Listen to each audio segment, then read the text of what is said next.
cut through all that red tape and get down to, I don't know, the suburbs of Pittsburgh and say, we're going to have to build some affordable housing here. Part of my goal and the plan would be to create 3 million new housing units for rent and for ownership by the end of my first term. It includes also what we must do to cut red tape. You're absolutely right. I know that we have to reduce the red tape and speed up what we need to do around building. Some of the work is going to be through what we do in terms of giving benefits and assistance to state and local governments around transit dollars and looking holistically at the connection between that and housing, and looking holistically at the incentives we in the federal government can create for local and state governments to actually engage in planning in a holistic manner that includes prioritizing affordable housing for working people.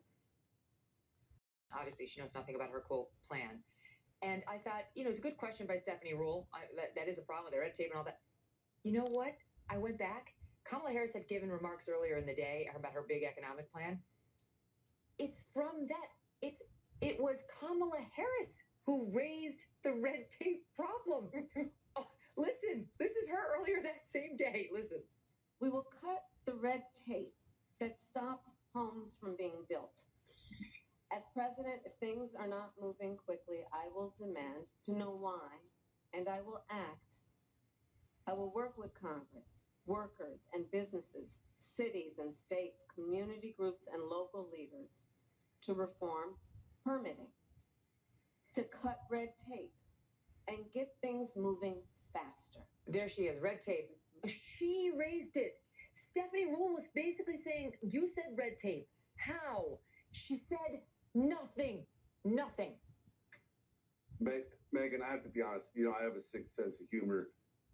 Part of me, a very, very, very tiny part of me wants her to get elected for 4 years just so I can watch your head pop off in frustration for 4 years, because a detailed person like you who's all about details and research, you always know more than the person you're interviewing.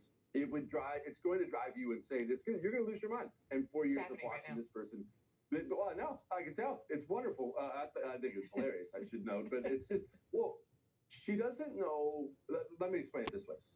She's 59 going on 13. Has anyone ever known or watched a movie about or documentary about a professional athlete who's a complete and utter moron? I'm not saying all professional athletes are that way. A lot of them are very smart, accomplished people, but everyone knows a guy. You immediately picture the guy. He's just an idiot. He's 30, 40 years old, a millionaire. He's a moron. He can't talk.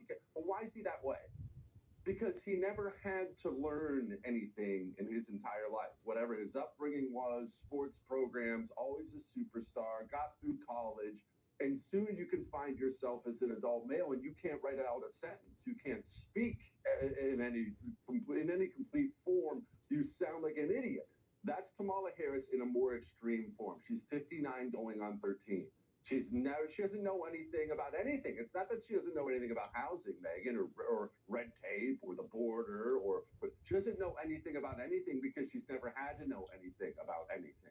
She got her start in politics. We don't have to cover all that again, but by being a companion to Willie Brown, he gave her start. And since then, in California, talk to anyone in California, Megan, quit. Since then, in California, it's Friday. It is Friday. But in California, if you talk to people who know there, every office she ran for, it didn't matter what it was, AG, senator, she was treated with the ultimate kid gloves in the media because she is the identity politics candidate. She's a woman. She's a minority. She's a far lefty. I mean, if you could build one for these people, you'd build her. Double minority. She's never had to answer tough questions, doesn't know anything about anything. I had Jeffrey Clark, former U.S. Attorney Jeffrey Clark, on my show. He dug into it. This is one of those research nerds like you, Megan. She never tried a case. He couldn't find an example of one case. Even as AG, as DA, she was never lead counsel on a case. She doesn't know anything. She's 59 going on 13. She knows nothing about anything. I saw that Twitter thread. It was amazing. I'm not